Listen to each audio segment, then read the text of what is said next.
Il arrive au club, il dit « Ok, je prends cette équipe, ne sont pas dans mes plans Ronaldinho, Deco et Samuel Eto'o. » Non seulement il se trompe, et il se trompe profondément.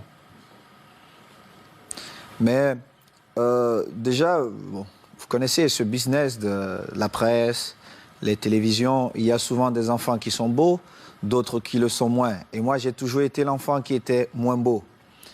Et c'était mon rôle, mais seulement j'avais un rôle très important dans le vestiaire où je pouvais tout dire à n'importe qui en le regardant dans les yeux. J'ai une blessure au ménisque, je prends 7 mois et je décide d'aller faire ma rééducation dans ma maison à Majorque. C'était une erreur parce qu'à ce moment-là, il n'y avait plus le dialogue. Et quand vous avez un vestiaire comme celui du Barça avec des grands joueurs qui ne peuvent pas se parler, il y a un souci. Parce que la force du Barça, c'est que c'était un groupe de jeunes qui aimaient s'amuser ensemble. Quand on rentrait dans un stade, on voyait qu'il y avait une certaine complicité. On partageait plus que des entraînements, plus qu'un match de football. On se retrouvait pour dîner, on se retrouvait pour danser, on se retrouvait, on avait nos petits secrets. Et tout ça, quand je reviens, était mort. Était mort. Et comme j'aime souvent dire les vérités, et pour moi, toute vérité est bonne à dire, évidemment, ce jour, Ronny se trompe parce que c'était le match, mon retour, c'était face à la Real Sociedad. Franck, qui me prend avant le match, il me dit « Est-ce que tu veux commencer ou tu vas attendre ?» Je lui ai dit « Franck, je préfère jouer les dernières 20 minutes en espérant que le Barça sera en train de gagner 3-0, voire 4. C'est plus facile pour quelqu'un qui a fait 7 mois sans jouer. » Mais malheureusement, ce n'était pas ça. Franck fait 3 remplacements et je suis toujours à l'échauffement. Et à un moment donné, je reviens vers le banc de touche et j'ai dit à Eusebio, on a fait 3 remplacements, dont je vais aller m'asseoir. Simple. Moi, je n'étais pas fâché. Je reviens, c'est mon premier match.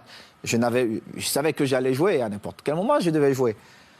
Et Franck, qui va en conférence de presse, et on lui pose une question, mais pourquoi Samuel n'a pas joué? Il dit, oh, moi je ne sais pas, mais je l'ai envoyé à l'échauffement et il n'a pas voulu. Mais pourtant, j'étais à l'échauffement et je suis revenu et il avait fait 3 remplacements.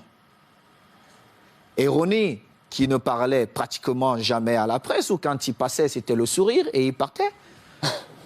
Et il sort une petite phrase. Moi, à ce moment-là, je me dis, mais est-ce que ce mec est normal? Parce que si quelqu'un n'était pas exempt de tout reproche, c'était Ronny. Mais on l'aimait comme ça. Et on le savait.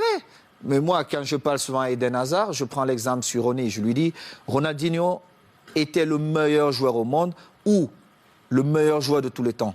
Parce qu'il était incroyablement fort.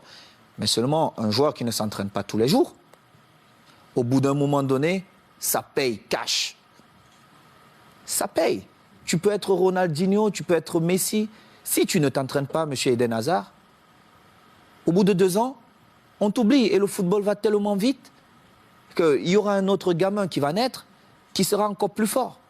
Et c'était ça. Et quand Ronny le dit, moi j'attends le lendemain, personne ne s'excuse. 2 jours après, personne ne s'excuse. J'ai dit, mais ils ne sont pas bien dans leur tête, eux. Et alors là, je monte au créneau et j'essaie de remettre de l'ordre. Mais seulement, comme j'étais le fils mal aimé de la presse, on a tout mis sur moi. Mais ils ont oublié de dire, en 2006, Ludovic Giuli est souvent là avec vous. Franck n'a pas parlé au vestiaire pendant la mi-temps, quand on perdait face à Arsenal. C'est moi qui ai tenu le discours. Moi, j'ai parlé. J'ai dit ce que je pensais à chacun d'eux.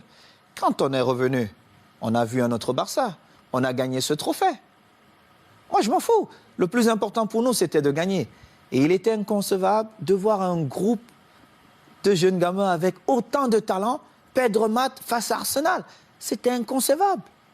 Et du coup, comment vous avez pris ce message quelques semaines plus tard, lorsque Guardiola qui arrive dit « Moi, Eto'o, Deco, Ronaldinho, c'est dehors ». Mais j'ai d'abord rappelé à Guardiola qu'il n'a jamais été un grand joueur. Il était un bon joueur. Et c'est vrai.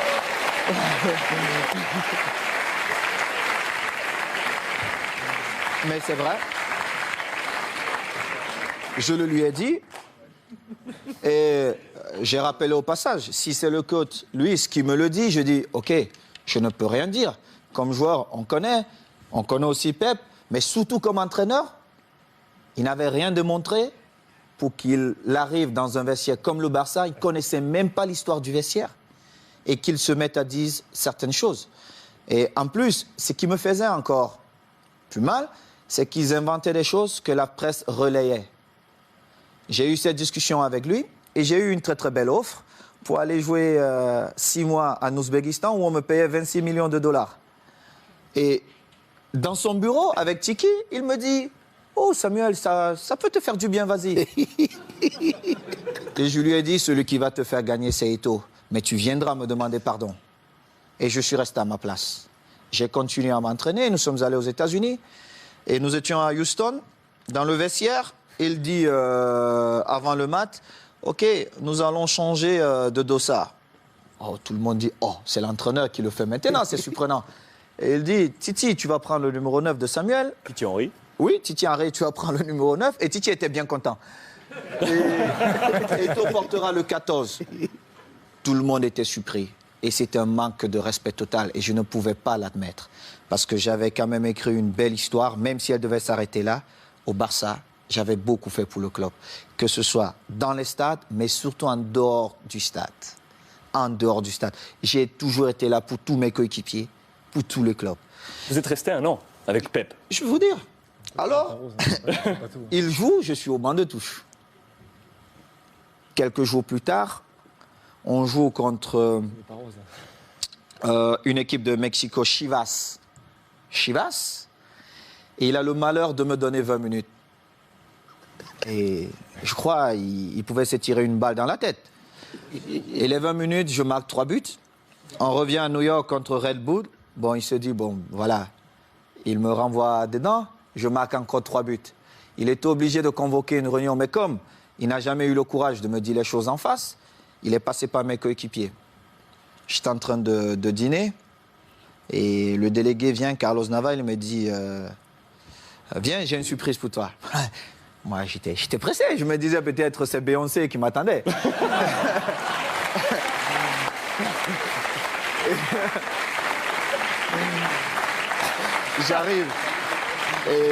J'arrive dans cette suite et je vois Jorquera, Oleguer, non pas Oleguer, Puyol. Les jeunes du Barça.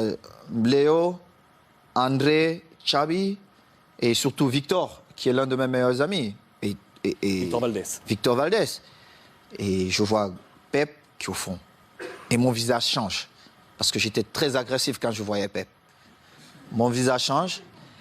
Il n'a pas parlé. Alors, Makina, Xabi, il prend la parole, il me dit, bon, négro, comme on te l'a toujours dit, on l'a manifesté, on veut que tu restes et il faut que tu trouves un terrain d'entente avec Pep. Et j'ai dit, moi, je ne parle pas à Pep. Il doit me présenter ses excuses parce qu'il m'a manqué le respect ouvertement à plusieurs reprises et je n'accepte pas ça. Moi, si vous ne me respectez pas, je ne vous respecte pas. C'est comme ça, la loi chez moi. J'ai souffert pour être là. Je respecte tout le monde, mais si vous ne me respectez pas, je ne vous respecte pas. Mais alors là, je fais le double, ou voire même le triple que ce que vous avez fait. Et Pep, il parle un peu en catalan, tout ça, il trouve un peu des phrases difficiles. Et on commence la saison. J'ai parlé 2 fois à Pep. 2 fois. Une fois, c'est parce qu'il me demandait d'aller parler à Yaya Touré qui ne voulait rien savoir de lui. Et une autre fois, c'est parce qu'il voulait me donner des leçons, comment un attaquant devait bouger. Je lui ai dit, mais Pep, tu as été milieu de terrain, tu n'as pas été un grand attaquant. Moi, je marque mes buts comment? Ce mouvement ne devait pas se faire comme ça. Et en plus, on était à l'entraînement. Et moi, j'ai fait un jeu sans ballon pour créer un espace pour Messi qui venait. Et en plus, Léo marque. Il me dit, non, il fallait faire. Je lui ai dit, mais toi, t'es pas normal, toi. En fin de saison, je marque, je crois, 35 buts. Et je marque le but qui nous permet de prendre l'avance face à Manchester à Rome. On se retrouve en finale de Ligue des Champions. Oui, en finale de Ligue des Champions. On se retrouve à la Corogne. Et à la Corogne, je marque 2 buts ce match. Et je devais partir jouer face au Togo avec les Lions. On a un dîner bien arrosé. Moi, je ne bois pas. Mais tout le monde s'est lâché un peu. Et il dit, oh, je vais porter un toast. Et puis voilà. Vraiment, il faut qu'on dise merci à Samuel parce que c'était une saison difficile pour lui. Mais il a montré le grand joueur qu'il est. Tout ça. Un beau discours. C'est la première fois où j'ai fait confiance à Guardiola. Mais cela m'a coûté mon passeport pour l'Inter de Milan.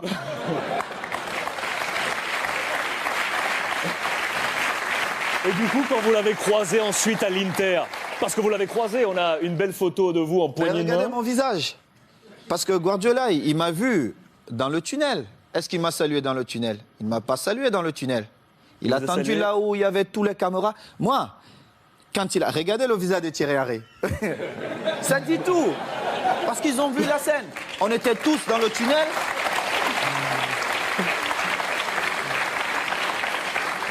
Regardez Léo Messi. Regardez le visage de Léo Messi. On était tous dans le tunnel. Il ne m'a pas salué. Il a attendu quand il y avait toutes les caméras pour venir me tendre la main. Évidemment, je ne pouvais pas refuser.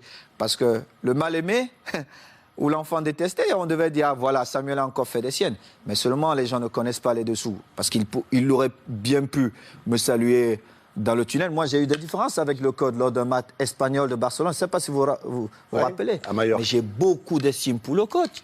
Le Louis, football, c'était c'est ça. entraîneur de l'Espagnol. De l'Espagnol. Contre Majorque, Contre Majorque. vous Oui, êtes c'était envoyé un difficile. petit peu. C'était difficile pour le code, mais moi, je devais défendre Majorque et j'ai fait mon boulot. Et c'était pareil. Donc, c'est une histoire comme ça. Mais bon, après, on s'est retrouvés, Pep et moi, on a fait la paix. Et je suis content. Mais la vraie histoire, c'est celle-là.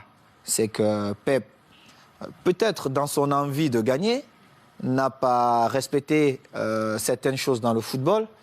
Et heureusement pour lui, j'ai marqué quand même 35 buts cette saison-là qui nous ont quand même permis de gagner. Pichichi cette saison.